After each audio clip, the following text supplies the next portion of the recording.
Like father, like daughter. Kung kayo po ay nakinig sa press con ni Vice President Sara Duterte, you will know what I mean. Kung di man kayo nanood dahil hindi nyo matagalan na makita si Sara Duterte na nagsisinungaling, I'm sure alam nyo na yung isang nakakatawang statement ni Sara Duterte na akala niya ay mapapaniwala niya tayo. At kung maniniwala pa ang mga supporters niya sa sinabi ni Sara Duterte, talagang meron po silang pagkukulang sa pag-iisip. Ayon po dito sa balita sa Inquirer, Vice President Sara Duterte denied making a personal threat to President Ferdinand Marcos Jr.'s life despite assigning herself as the designated survivor during the latter's third SONA. It can also be recalled that the Vice President held a presser where she claimed to be the victim of an assassination plot, saying she had ordered the killings of Marcos, First Lady Lisa Marcos, and Speaker Romualdez if she was assassinated first. Pero ngayon po, todo deny si Sara Duterte. Dahil kung matatandaan po natin, noong July 11, 2024, ito ang sagot ni Sara Duterte sa tanong kung siya ay a-attend sa SONA ni President Bongbong Marcos. Ang sagot niya, no, I will not attend the SONA. I am appointing myself as the designated survivor. Siguro naman po, alam na natin lahat kung ano yung designated survivor. Na kung sakaling may mangyari sa presidente sa isang event tulad nga ng SONA, ang papalit po o yung tinatawag na designated survivor ay si Sara Duterte. Anong ibig niyan sabihin? Na magkakaroon ng pagsabog na kikitil sa buhay ng mga a-attend sa SONA ni President Bongbong Marcos? Naka-safety naman na siya. Hindi siya a-attend, kung may mangyari sa presidente, automatic siya ang papalit. Then, on November 23, 2024, nung nagkaroon ng meltdown si Sara Duterte, ito naman po ang kanyang sinabi, may kinausap na ako na tao. Sinabi ko sa kanya, kapag ako, tayin mo si BBM, si Liza Araneta, at si Martin Romualdez. No joke. No joke. Nagbilin na ako. And then, sa press con niya, ito na ang sinabi ni Sara Duterte. I did not make an assassination threat to the President. Sila lang nagsasabi niyan. Sila lang nagsasabing may assassination, may assassin, may gunman. I did not say that. Oh, sounds familiar?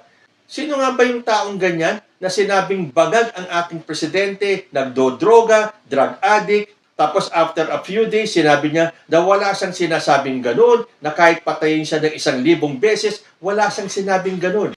Teka muna, ito yata yung tatay ni Vice President Sara Duterte na si former President Rodrigo Duterte. So tama talaga ang sabi sa kasabihan na ang mangga hindi magbubunga ng santol. Kung ano yung puno, siya ang bunga. O hindi ba parehong-pareho?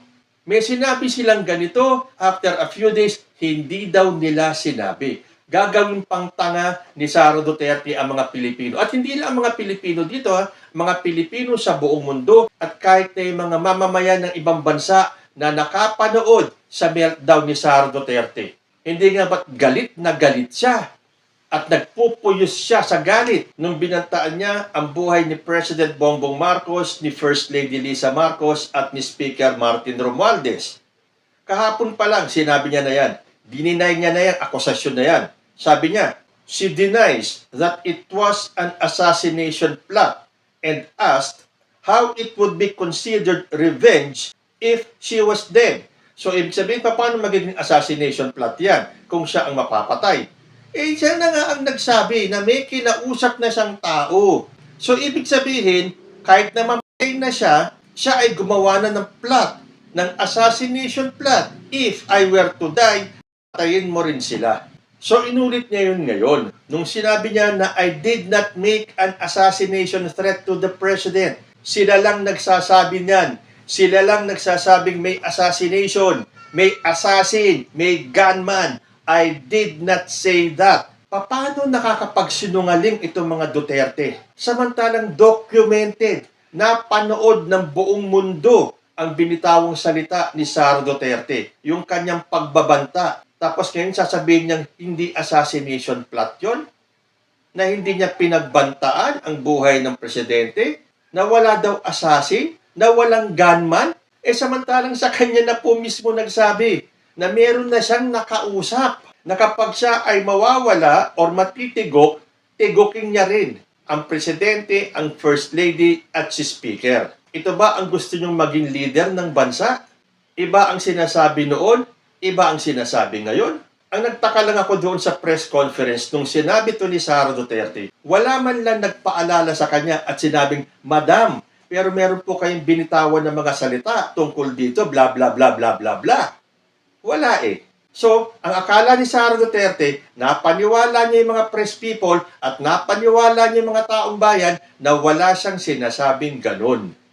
Tell that to the Marines or tell that to your minions sa mga naniniwala. Ewan ko lang kung paano tatanggapin ng mga DDS itong pahayag ni Sara Duterte na wala siyang binibitawang salita, wala siyang binibitawang pagbabanta, wala siyang kinausap na gunman. Dahil sinabi niya rito, sila lang daw ang nagsasabing may assassination, may assassin, may gunman.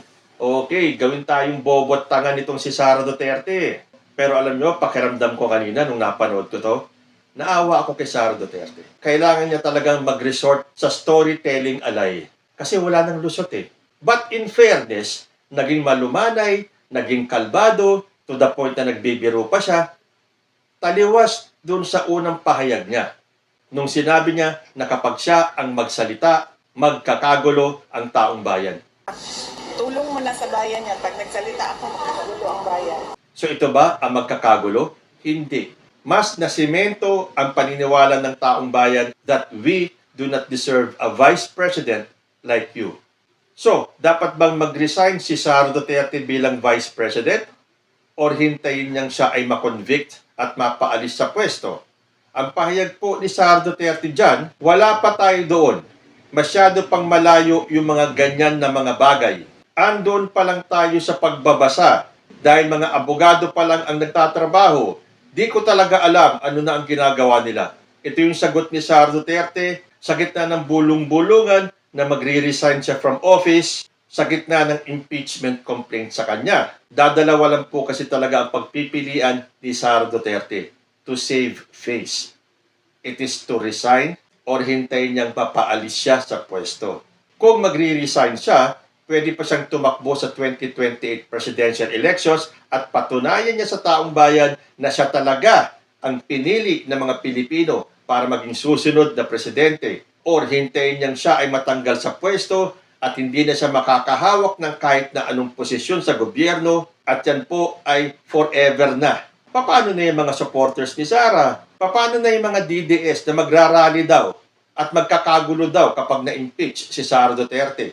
Asa na kayo? Sabi niyo magkakagulo. Hindi po, tahimik ang taong bayan dahil hinihintay nila kung ano ang mangyayari sa impeachment ni Sara Duterte. So ang tanong dyan, resign or maalis ka sa pagka-vice president? Kapag matanggal si Sara Duterte sa pagka-vice presidente, wala na siyang pag-asa pang tumakbo kahit na anong posisyon. So parang mas pipiliin niya ang mag-resign para makatakbo pa siya sa 2028. Kung ako ang tatanungin, mag-resign na lang siya. At least makakatakbo pa siya sa 2028 at patutunayan niya sa atin na siya ang mananalo sa 2028. May pagkakomedyante pa nga si Sara Duterte kanina eh. Nung bago siya bumaba ng stage at tinanong siya kung ano ang mensahe niya sa Valentine's Day, ang sabi niya, mas masakit pa ang maiwanan ng boyfriend o girlfriend kaysa ma-impeach ka ng House of Representatives. So parang gusto niyang ipakita sa taong bayan na cool and collected siya, na siya ay kalmado, na mas masakit pang maiwanan ng boyfriend o girlfriend kaysa ma-impeach. So gusto niya ipakita sa atin na baliwala yung impeachment sa kanya, or is she trying to put on a front? At doon sa sinabi niyang, ang tanging masasabi ko na lamang sa puntong ito ay God save the Philippines. Yes, Vice President Sara Duterte. God already saved the Philippines from people like you. Kasi kung ikaw ang magiging presidente ng Pilipinas, nakakatakot po yun. So pasalamat po tayo sa Panginoon Diyos na ngayon pa lang, he saved the Philippines from the likes of Sara Duterte. So ano sa palagay nyo? Magre-resign ba si Sara Duterte? O pababayaan niyang siya ay matanggal sa pwesto? At naniniwala ba kayo na wala siyang sinabing assassination plot? Wala siyang sinabing assassin? Wala siyang sinabing gunman? Comment lang po down below